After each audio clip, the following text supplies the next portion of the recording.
How much longer will you let them break you? Enough.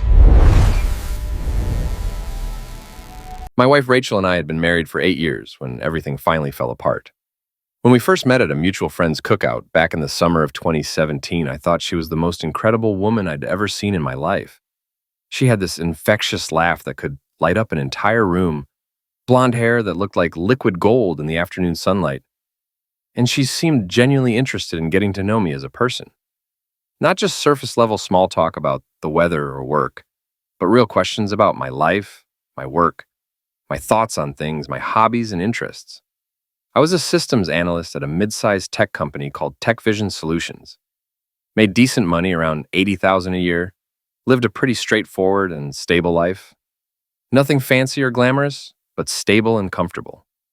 She worked at a marketing agency called Lumina Creative and seemed ambitious, driven, full of creative ideas and boundless energy. We got engaged 9 months later after a whirlwind romance, and tied the knot the following August in a ceremony that was mostly attended by her friends and family. My parents flew in from Washington State where they'd retired, but they were pretty much the only representation from my side. Should have been a red flag, honestly, but I was too in love to notice. Looking back now with the clarity that only comes after everything falls apart completely, and you're left sorting through the wreckage, the warning signs were always there from the very beginning. I just chose to ignore them, because I was in love. Or at least I thought I was. It started small, the way these things always do in relationships. A comment here about my clothes not being quite right for one of her work events or parties. She'd suggest I change my shirt or wear different shoes, always framing it as helpful advice from someone who knew better. A joke there about how I was too boring to keep up with her lifestyle and her ambitious, successful friends. Little digs and jabs that I convinced myself were just playful teasing between spouses, the kind of thing all couples did. By year 3 of our marriage, those comments had gotten sharper, meaner, more frequent, and more public. She'd criticize my choice of car in front of people, a reliable 12-year-old Honda Civic that was completely paid off, saying it embarrassed her in front of her friends who all drove luxury vehicles like Mercedes and BMWs. She wanted me to lease something expensive and impressive, a brand new BMW or Mercedes that we honestly couldn't afford on our combined income. When I explained the financial reality and showed her the numbers, she'd accuse me of being cheap or not caring about how we looked to other people in our social circle. The financial stuff really escalated around that time too, becoming a constant source of tension. We had joint checking and savings accounts, which seemed completely normal and expected for a married couple trying to build a life together. But I started noticing money disappearing faster than it should have been based on our expenses.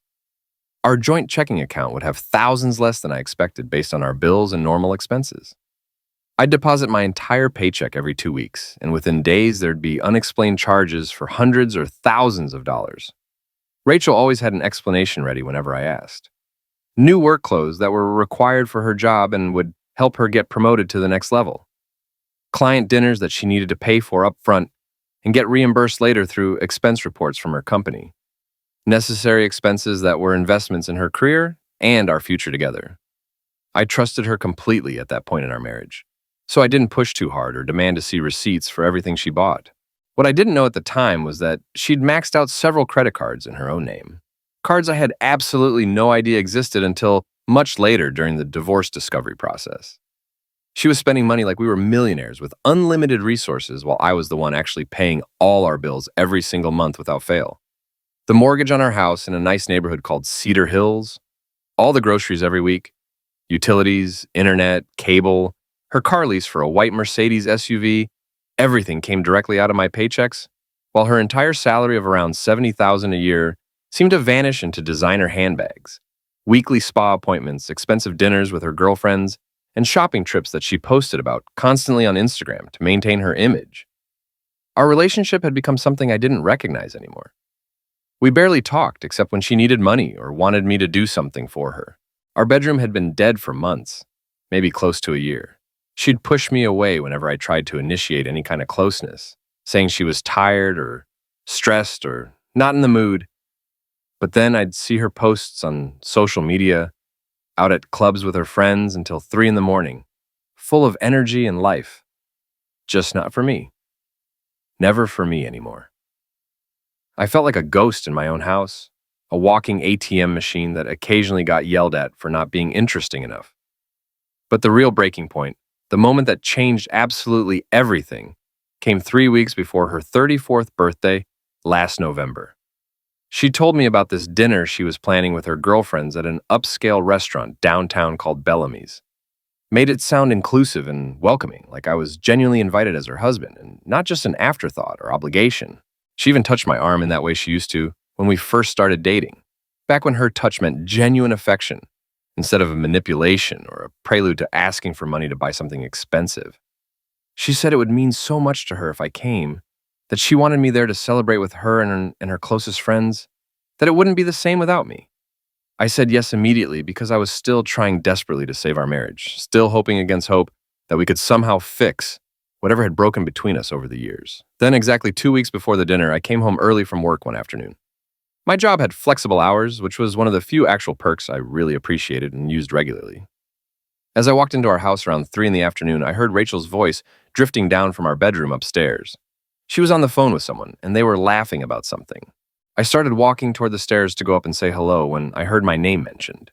Something in her tone, something sharp and mocking, made me stop dead in the hallway.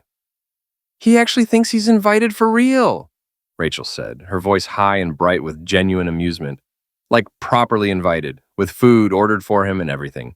"Can you believe it? He's so pathetic." A woman's voice crackled through the speaker, laughing along with her. I recognized it immediately as her sister Kelly. "Are you seriously going to let him just sit there with nothing to eat?" "God, no," Rachel laughed even harder. "Can you imagine?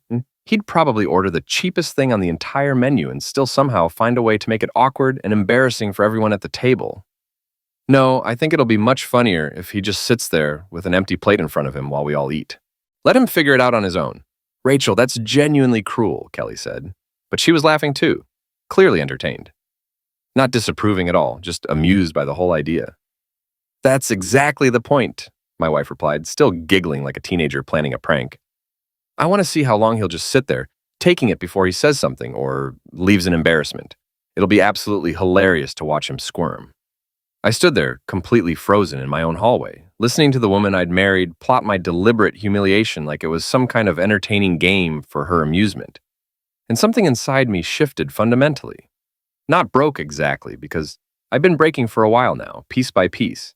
Every time she dismissed me or spent money without asking, or made me feel like I wasn't good enough for her fancy lifestyle.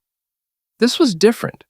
This was absolute clarity, cutting through years of fog and confusion. Finally, after years of second-guessing myself and wondering if I was being too sensitive or reading too much into things or just imagining problems that weren't there, I knew exactly who Rachel truly was underneath the beautiful exterior. There was no love there, no respect, not even basic human decency. Just pure contempt wrapped up in expensive perfume and designer labels. So I spent those next 2 weeks preparing methodically and carefully. Not emotionally, because I was way past that point already. Practically. I made careful phone calls during my lunch breaks at work, sitting in my car in the parking lot. Sent encrypted emails from coffee shops far from my office. Scheduled meetings with people who specialized in making problems disappear cleanly and legally. I moved money around between accounts, separating joint funds into individual accounts at different banks. Secured important documents like our marriage certificate, tax returns from the past 7 years, bank statements, and credit card records. I consulted with an attorney named Robert Park, who came highly recommended by a colleague who'd gone through a difficult divorce 2 years earlier. Robert was sharp, professional, and understood exactly what I needed. I gathered evidence of Rachel's spending patterns over the years, printed out her credit card statements that I had access to as a joint account holder, took screenshots of her fraudulent expense reports at work that I'd accidentally stumbled across months earlier when she'd left her laptop open on the kitchen counter while she was in the shower. I'd seen emails between her and her boss discussing expense reports, and something had seemed off. When I looked closer, I realized she was submitting personal dinners as client meetings, shopping trips as business travel, spa days as team-building events. I'd been holding onto that information for 6 months, hoping desperately that I'd never actually need to use it. Hope dies slowly at first, then all at once in a rush. I also did something else during those 2 weeks. I started documenting everything about our marriage in a detailed timeline. Every instance of her contempt, every major purchase she'd made without consulting me, every time she'd lied about where money went. I wrote it all down with dates and amounts. It was therapeutic in a way, seeing it all laid out in black and white. The pattern was undeniable. The night of the birthday dinner finally arrived. The restaurant was called Bellamy's, one of those places where silence itself has a price tag and every single clink of silverware sounds like a small announcement of your net worth to everyone around you. The kind of place with leather-bound menus without prices listed, where the waiters speak in hushed tones and the lighting is deliberately dim and romantic, where you needed a reservation weeks in advance and the wine list read like a mortgage payment. Rachel and her crew were already seated at a large round table near the windows with a view of the city when I arrived right on time. At 7:30, her sister Kelly was there, dressed in something designer that probably cost $3,000, all sharp angles and judgment. Her friend Amanda, who ran some Instagram lifestyle brand called Body Bliss, and posted photos of her bum in leggings for a living, claiming to inspire women while really just selling detox teas that had put people in the hospital. Teresa, the divorce attorney who'd been married 4 different times and treated relationships like billable hours, always calculating costs and benefits with cold precision. Brittany, the influencer whose entire personality revolved around her engagement ring and her fiancé's last name, who took photos of her hand-holding coffee cups just to show off the rock. And Samantha, who worked in venture capital and talked about disruption and innovation like other people talk about the weather or their kids, always trying to sound smarter than everyone else in the room. I sat down quietly at the end of the table, the seat furthest from Rachel. Nobody acknowledged my arrival at all. Not a hello, not a happy to see you, not even a glance in my direction. It was like I was invisible. When the waiter came around with menus and started taking orders, Rachel and her friends ordered without any hesitation whatsoever. $1,000 aged steaks, the kind that come from Japanese cows that got massages daily and ate special grain diets. Premium wine by the bottle instead of the glass. Stuff that cost more per bottle than my monthly car insurance. Appetizers that cost more than most people's entire weekly grocery bill. Fancy oysters and caviar. And things with French names I couldn't pronounce. The waiter worked his way around the table efficiently, writing everything down carefully on his little pad with a fountain pen. When he finally got to me at the end, Rachel waved him off dismissively without even looking in my direction. "He's fine," she said coolly, taking a sip of her wine. "Just water for him. He's not really eating tonight." The waiter glanced at me with this look of sad understanding, like this wasn't the first time he'd witnessed this exact scenario play out in this expensive restaurant. I just nodded calmly and sat back in my chair, checking my watch. 8:47, right on schedule. For the next 2 hours, I watched these women eat and drink and laugh while I sat there with an empty plate in front of me and an empty water glass that nobody bothered to refill even once. They made jokes about me, right to my face, like I wasn't even sitting there at the table with them. Kelly said loudly that I should have packed snacks if I wanted to eat anything tonight, then laughed at her own joke. Amanda wondered aloud how Rachel managed to put up with someone so pathetic and boring day after day.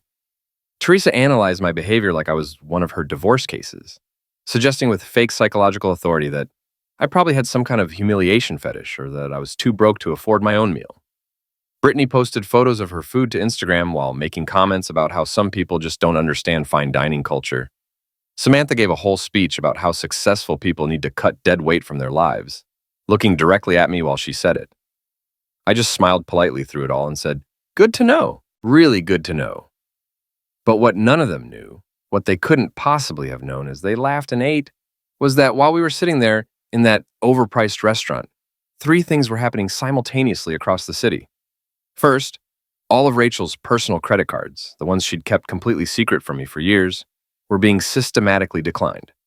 I'd spent most of the afternoon on the phone with credit card companies explaining that I was separating from my spouse and needed to be removed as an authorized user or joint account holder immediately. Without my income and credit score backing them up, and with Rachel's actual credit score hovering around 580 thanks to several maxed out store cards I discovered during my investigation, the accounts were automatically suspended pending review. She'd tried to buy groceries that morning and the card had been declined, tried to get gas and same thing. By now she was probably panicking, wondering what was happening. Second, her white Mercedes SUV that I'd been leasing entirely in my name because her credit was too destroyed to qualify on her own, was being repossessed at that exact moment from our driveway at home. Not from the restaurant parking lot where it would have caused an immediate scene in front of her friends and ruined her image, but from home where she'd left it that morning when Kelly picked her up in her expensive Bentley. Repo companies don't care about birthday celebrations or special occasions. They show up with a tow truck, hook up the car, and drive away. Done and dusted. Third, an email was being automatically sent to her employer at Lumina Creative with detailed documentation of her expense fraud. Receipts clearly showing that her supposed client dinners were actually these exact social gatherings with her personal friends. Company credit card charges at personal shopping vendors that had nothing to do with work or clients, timesheets claiming work hours, during times when she was really getting her nails done, or at the spa, times I knew she wasn't working because I'd seen her posts on Instagram in real time. I had screenshots of everything organized meticulously in folders by date and category. A complete paper trail of fraud going back 3 years. I hadn't compiled this information out of revenge or spite initially. I'd actually done it 6 months ago when I first started noticing the genuine contempt in her voice during conversations. When I slowly realized our marriage was nothing but an elaborate performance with an audience of absolutely none. Not even us. I'd held on to it all this time, hoping things would somehow magically change or improve with time. They hadn't. They'd only gotten progressively worse with each passing month, each dismissive comment, each dollar spent without consideration. Around 9 o'clock in the evening, as they were finishing their expensive meals and starting to talk excitedly about ordering dessert and after-dinner drinks, I calmly asked the waiter for the check. The confusion on their faces was absolutely priceless, worth every second of sitting there hungry. Rachel actually stopped mid-sentence and asked what I was doing, her voice sharp with warning and confusion.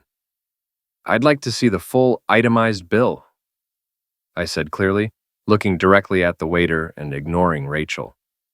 "For the entire table, please. Everything that's been ordered tonight." The waiter nodded professionally and disappeared toward the kitchen. Kelly was staring at me suspiciously now, her eyes narrowed. Amanda looked annoyed that I'd interrupted her story about some Instagram drama with another influencer. When the waiter returned a few minutes later with the leather portfolio, he placed it directly in front of me with both hands. I opened it slowly and carefully, making sure everyone could see exactly what I was doing. The total came to $7,147.30. 5 steaks at $1,000 each, premium wine bottles that cost hundreds, appetizers that cost what most people pay for rent, and desserts they hadn't even eaten yet but had already been added to the bill anticipating their order. I pulled out my credit card, black titanium with an unlimited limit that I'd specifically kept separate for emergencies, and placed it carefully on top of the check. Then I stood up slowly from the table. "I'm going to pay this bill," I said calmly, looking directly at Rachel while everyone else watched. "The full amount, including a 20% tip for excellent service. But before the waiter runs this card, I need everyone at this table to understand something very clearly." Rachel's face was turning red with embarrassment and anger. "Marcus, sit down right now. You're embarrassing yourself in front of everyone." "No," I said quietly but firmly, "I'm really not. This is the last time I will ever pay for anything that benefits you, Rachel. The last dinner, the last drink, the last anything. Consider this my birthday gift to you. Clarity about where we actually stand." "What the hell are you talking about?" Kelly demanded, standing up quickly and putting her hands on her hips confrontationally. Instead of answering her directly, I pulled out my phone and played the recording I'd made 2 weeks earlier. Rachel's voice filled the quiet restaurant, crystal clear through my phone's speakers. "He actually thinks he's invited for real. Like properly invited, with food ordered for him and everything." Kelly's voice responding. Rachel laughing about how it would be funnier to just let me sit there with nothing. Kelly saying it was cruel. Rachel saying that was exactly the point, that she wanted to watch me suffer and squirm. The silence after that recording ended was absolutely profound and heavy. Every nearby table had gone completely quiet, other diners watching our drama unfold like it was dinner theater they'd paid to see. Rachel's face went completely white, then flushed deep red with anger and humiliation. Kelly looked like she'd been physically slapped hard across the face. The rest of the table just sat frozen, forks suspended in midair, mouths hanging open in shock. So yes, I continued calmly, putting my phone back in my pocket. I'll pay for your birthday dinner, every ridiculous, overpriced bite of it. Consider it compensation for the show you put on for your friends at my expense. But we're done here. Completely and totally done. I looked at the waiter who was standing there awkwardly and said, "Run the card, please, and add another $1,000 to the tip.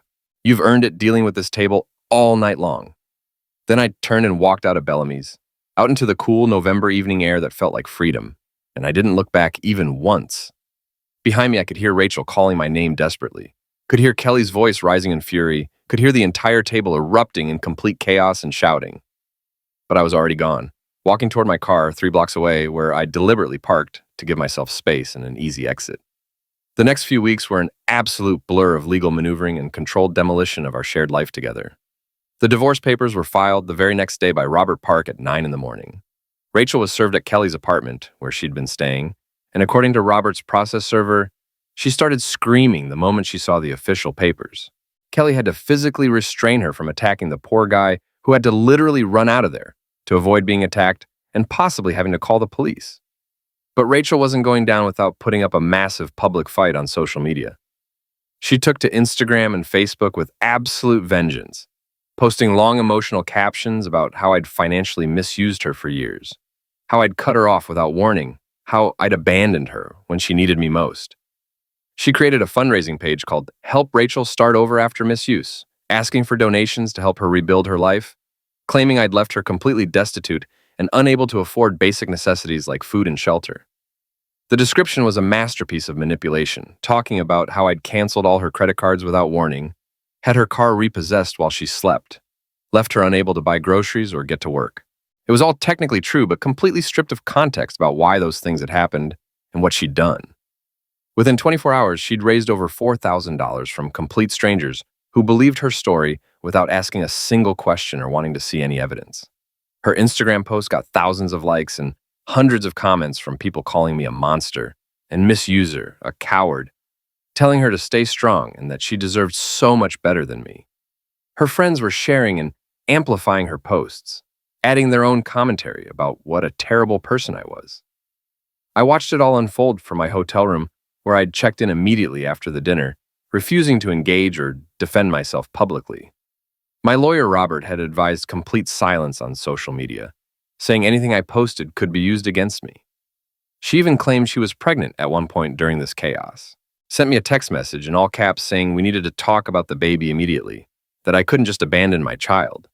But we hadn't been intimate in over 4 months, maybe closer to 5, and I had evidence of that in the form of her own complaints to friends about our dead bedroom that I'd seen in text messages. When I called her bluff through my attorney and told her I wanted a blood test from a doctor and paternity verification through the courts, demanding actual medical proof of pregnancy, the pregnancy claim quietly disappeared from her narrative entirely within 48 hours. She never mentioned it again publicly or privately. It had been a desperate manipulation attempt. The truth eventually started coming out despite her aggressive social media campaign painting me as the villain.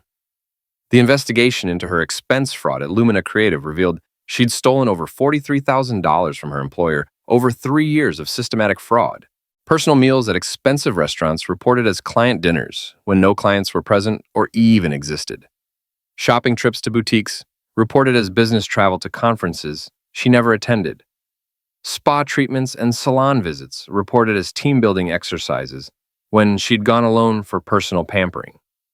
The pattern went back almost to when she'd started working there, a systematic fraud that had cost the company tens of thousands of dollars.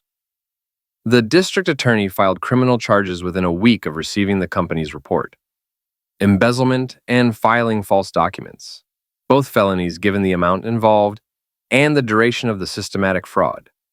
She was arrested on a Tuesday morning at Kelly's apartment, where she was still staying. Fingerprinted, photographed, booked. The whole humiliating process that she'd never experienced before. The local news media picked up the story immediately because by that point our divorce had already gone viral on social media, with videos of the restaurant confrontation being shared across multiple platforms and getting millions of views. Suddenly the narrative shifted dramatically and completely. The woman who'd been painting herself as a sufferer of financial misuse was facing serious felony charges for actual documented fraud against her employer. The irony wasn't lost on anyone paying attention. Her fundraising page got shut down for terms of service violations after hundreds of people started reporting it. Once the fraud charges became public knowledge, all the donations were refunded automatically by the platform. Her social media accounts went private or disappeared entirely within days as the comments turned viciously against her from the same people who'd supported her initially. The court of public opinion, which had been solidly on her side initially based on her posts, turned against her almost overnight once the actual evidence came out. Not that it mattered much to me anymore by that point. I'd stopped looking at her posts weeks earlier, deleted all the social media apps from my phone entirely, focused on building my actual life, instead of defending myself in comment sections to strangers who didn't know me or care about truth. The mediation process was tense, but relatively straightforward once we actually sat down in the conference room. Rachel wanted a 50-50 split of all our assets despite having contributed almost nothing financially to our marriage over 8 years. She wanted spousal support even though she'd been employed the entire time we were married and had actually earned decent money before getting fired for fraud. Her attorney, Teresa, fought hard for her. I had to give her credit for that effort. She was professional and aggressive in her advocacy, trying every legal angle to get Rachel a better deal. But the evidence was absolutely overwhelming in my favor, and she knew it from the start. Bank statements clearly showing I'd paid every single bill for 8 years straight without exception. Recordings proving her contempt and planned cruelty toward me. Documentation of her secret credit card debt totaling over $60,000 that I'd had no idea existed until discovery. Credit card statements showing she'd spent $90,000 in a single year on personal luxuries while I paid the mortgage and all household expenses. The timeline I'd created showing when I'd discovered the fraud versus when I'd filed for divorce, proving these were separate decisions made for legitimate, separate reasons, not revenge or retaliation. Robert had prepared everything meticulously in organized binders. We settled on a 60-40 split in my favor after 3 hours of tense negotiation. She got $15,000 as her share of the house equity, which was actually generous considering she'd never paid a single dime toward the mortgage or down payment over the years. No spousal support whatsoever given her employment history and the circumstances. Her personal debt, all $63,000 on credit cards I hadn't known about, was entirely her legal responsibility to pay back. I'd keep the house since only my name was on the deed and I'd made every single payment. The divorce was finalized exactly 30 days later after a brief court appearance where a judge reviewed and approved our agreement. Her criminal trial ended 3 months after that with a guilty verdict on all 3 counts after a trial that lasted 4 days. 3 counts of fraud, clear and documented beyond any reasonable doubt. The judge sentenced her to 2 years probation, 200 hours of community service, and ordered her to pay full restitution to Lumina Creative for the $43,000 plus interest and legal fees. No prison time, since it was her first offense, and she had no prior criminal record. But the felony conviction would follow her forever, making it nearly impossible to work in marketing or any position involving financial responsibility or trust ever again. Her career in that field was essentially over at 34 years old. I moved into a small 1-bedroom apartment in a quiet neighborhood about 20 minutes from downtown in a complex called Riverside Gardens. Nothing fancy or impressive to look at, just clean and simple and entirely mine. Every piece of furniture I bought myself online, carefully choosing what I actually liked rather than what looked good. Every decision about the space was mine alone to make without consulting anyone. I adopted a dog from the local shelter, and a scruffy mutt named Cooper who'd been abandoned by his previous owners and had the saddest eyes I'd ever seen. He greets me every single day when I get home from work like I'm the best thing that's ever happened in his entire world. Pure unconditional love without judgment or demands. Started hiking again on weekends, something I'd completely given up years ago because Rachel said it was boring and a waste of time that could be better spent networking or building our social media presence. Found trails within an hour of the city that were beautiful and peaceful. Joined a recreational hockey league with guys in their 30s and 40s who just wanted to play and have fun, who didn't care about my Instagram aesthetic or my divorce drama or what kind of car I drove to the rink. Just guys who loved hockey and wanted to skate and compete in a friendly way. I made actual real friends based on who they were as people, not what they could do for my image or social status or networking opportunities. Guys like Tom, who worked in construction and had a great sense of humor. Derek, who was a high school teacher and coached basketball. James, who owned a small plumbing business and told the best stories. Guys who wanted to grab a beer after games and watch hockey on TV, who appreciated a good hike in nature on Saturday mornings, who valued honesty and loyalty over superficial BS and social media likes. It was refreshing in a way I'd completely forgotten relationships could be. No judgment about my car or clothes, no keeping score of who paid for what, no wondering if they were talking about me behind my back or using me for something. A few months after everything was completely finalized and the dust had fully settled in my life, I met someone at a local bookstore on a random Sunday afternoon in March. Her name was Emily. She was a fourth-grade teacher at an elementary school called Lincoln Elementary, and she loved hiking and terrible dad jokes and didn't own a single designer handbag. We started talking in the philosophy section, debating whether Camus or Sartre had the better take on existentialism and the meaning of life in an absurd world. She was funny and smart and genuine, didn't take herself too seriously. Our first coffee date turned into a 3-hour conversation that felt like 15 minutes flying by. Our third date was cooking dinner together at my apartment while Cooper supervised from his bed in the corner, hoping for scraps to fall on the floor. We made pasta from scratch, something I'd never done before, and laughed when half of it fell apart. We talked about books we'd read and wanted to read, places we wanted to travel someday when we had the money and time, small dreams, and large hopes for the future. She told me funny stories about her students and the hilarious things they said in class that made her job worthwhile despite the low pay. I told her about my work with computer systems and my hiking adventures, discovering new trails, and Cooper's personality quirks and habits. It was easy and natural in a way I'd completely forgotten relationships could be. No performance, no agenda, no keeping score or wondering what she really thought about me. Just two people genuinely getting to know each other honestly and openly without games. I don't know exactly where things will go with Emily long term, and that's perfectly okay with me. I'm not in any kind of hurry anymore after what I went through. For the first time in 8 years, I'm not trying to be someone I'm not trying to earn my place in someone else's life, not apologizing for being ordinary or boring or not exciting enough for Instagram. I'm just living authentically, building something real and solid on a foundation of honesty and genuine self-respect and actual connection. Sometimes late at night when I can't sleep, I wonder about Rachel, where she is now, what she's doing with her life after everything. I hope she learned something valuable from all this. Hope she's getting therapy and working on herself and building a life that isn't based on lies and other people's money and maintaining an image.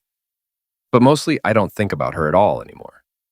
She's become a distant memory, a cautionary tale I sometimes tell to friends who ask about my divorce, a chapter in my life that's completely closed and locked away in the past where it belongs.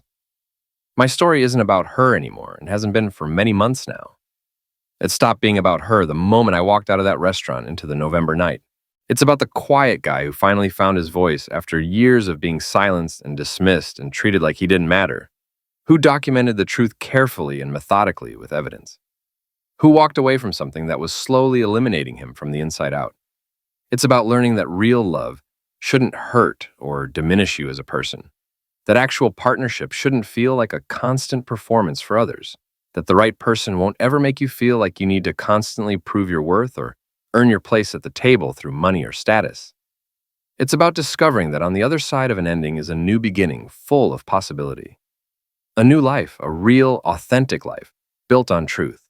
One built on the simple but profound truth that I am enough, exactly as I am, without modification or apology or pretending to be someone else. And honestly, that realization, that deep acceptance of myself and my worth as a person, that's everything I needed all along.